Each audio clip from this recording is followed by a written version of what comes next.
દોસ્તો, તમે PSI police કોન્સ્ટેબલની preparation કરવા માંગતા હો અને સાથે સાથે તમે સીસીઈની પણ તૈયારી કરવા માંગતા હો તો અમદાવાદ ખાતે આર્ય કરિયર એકેડમીમાં અમે એક જ બેચમાં તમને દરેક પરીક્ષા આપી શકો એવી રીતે અમે તૈયાર કરીએ છીએ.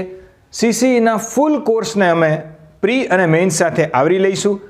જે પણ આરઆર આવે નવો, પીએસઆઈનો હોય કે પોલીસ કોન્સ્ટેબલનો હોય, એ આરઆર મુજબ દરેક તૈયારી છે અમે તમને આ બેચમાં કરાવીશું. તો જો તમે મારી પાસે આવી અને અમદાવાદ ખાતે ક્લાસીસ કરવા માંગતા હો અને તમારી સફળતા પાકી કરવા માંગતા હો તો આપેલ નંબર ઉપર તમે કોન્ટેક્ટ કરી શકો છો. કાલે 1 તારીખ સાંજે 6:30 આપણા રેગ્યુલર ક્લાસ શરૂ થાય છે. તો મળીએ છીએ સીધા ક્લાસમાં આર્ય કરિયર એકેડમી ખાતે. ત્યાં સુધી જય હિન્દ.